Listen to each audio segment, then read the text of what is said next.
नतीजों के बाद भारी पिटाई इस स्टॉक की देखने को मिल रही है। अभी भी देखिए करीब करीब 9% नीचे, 9% से ज़्यादा की गिरावट इस स्टॉक में है। दिसंबर तिमाही के नतीजों में क्या खराब रहा और नतीजों पर जो मैनेजमेंट की कमेंट्री भी सामने आई और उस पर ब्रोकरेज की रिपोर्ट्स क्या कह रही हैं, ये सब लेकर हमारे साथ आशीष जुड़ चुके हैं। आशीष, बताइए क्या वजह है इतनी बड़ी गिरावट की?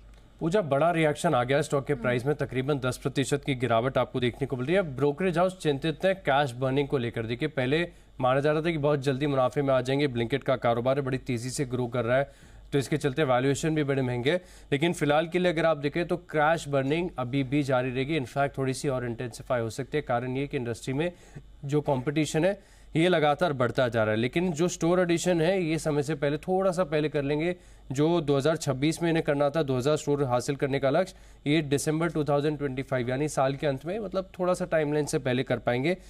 इसमें एक फ़ायदा है। लेकिन फिलहाल अगर आप देखें तो इनकी कमेंट्री में भी कहा गया कि तकरीबन 80% जो कारोबार है ब्लिंकिट का वो टॉप 8 शहरों से आता है।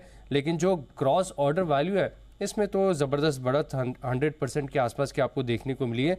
लेकिन ब्रोकरेज हाउस थोड़े से चिंतित नज़र आ रही है। देखिए, बहुत सारी रिपोर्ट्स है मेरे पास ब्रोकरेज हाउस की तरफ से। लेकिन नोमेरा इन्होंने टारगेट प्राइस कट किया 320 से घटाकर 290, और जेफरीज ने भी 275 से लक्ष्य को घटाकर 255 रुपये का टारगेट दिया। लेकिन अगर आप बाकी सभी की ब्रोकरेज हाउस की रिपोर्ट्स आई हैं इस नतीजों के बाद, इसे एवरेज करके देखें तो औसतन 310 रुपये के आसपास का टारगेट निकल कर आता है, जो कि एक साल के लिए, यानी इस भाव से अगर आप देखें तो थोड़ी सी पोटेंशियल नज़र आती है। अब चिंता की बात सिर्फ कैश बर्निंग नहीं है। थोड़ा सा अगर आप देखें तो जो फूड डिलीवरी बिजनेस है इसमें भी आपको स्लो डाउन देखने को मिला है। लेकिन जो फूड डिलीवरी बिजनेस का मार्जिन्स है इसमें आपको सुधार भी देखने को मिला है। एग्जीक्यूशन काफ़ी अच्छा है, बैलेंस शीट लगातार सुधरती जा रही है। लेकिन कंपटीशन जो इंटेंसिफाई कर रहा है इसके चलते बैंक ऑफ अमेरिका थोड़े से चिंतित है। बता रहे कि कैश बर्निंग जारी रहेगी और जो ग्रॉस ऑर्डर वैल्यू है इसमें 20% CAGR की बढ़त आपको देखने को मिल सकती है। CLSA की जो पुरानी रिपोर्ट्स हैं इनमें बार बार लगातार कहा गया कि ये स्टॉक इनकी हाई कन्विक्शन लिस्ट में शामिल है, और बर्नस्टीन की तरफ से भी अगर आप देखें तो स्टॉक के ऊपर अक्यूमुलेट की रेटिंग है। तो देखना होगा कि आज बड़े करेक्शन के बाद ये स्टॉक कब रिबाउंड करता है।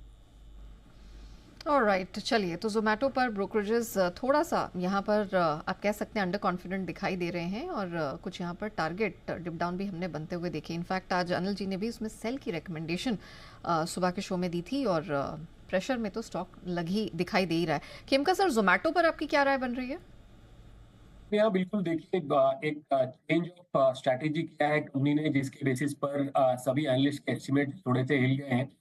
उन्होंने बिकॉज ऑफ जो इंक्रीजिंग कंपटीशन है, अगर आप देखें तो तीनों ही जो लार्ज प्लेयर्स हैं, जो टॉप 3 प्लेयर्स हैं, जोमेटो, स्विगी और जेप्टो, फंड रेज किया है, और तीनों ही अपने क्विक कॉमर्स में एडिशन कर रहे हैं डार्क स्टोर्स पर।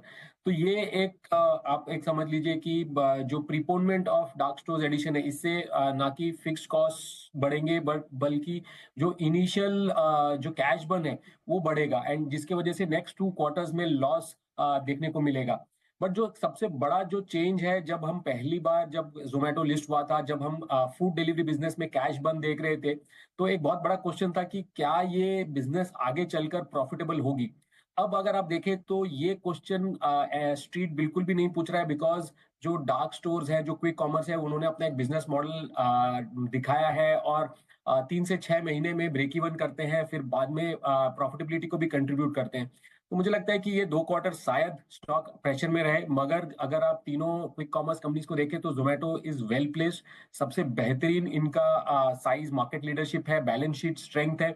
तो नियर टर्म वीकनेस रहेगा, और मुझे लगता है कि उसके बाद वंस एक बहुत बड़ा जो केपेक्स हो जाए उसके बाद वापस यहाँ पे ग्रोथ देखने को मिलेगा। तो लॉन्ग टर्म व्यू पॉजिटिव है, but near term because of the losses जो अगले 2 क्वार्टर्स में आएंगे, जो मैनेजमेंट ने बहुत क्लियरली लेड आउट किया है, मुझे लगता है कि स्टॉक थोड़ा अंडर परफॉर्म करेगा।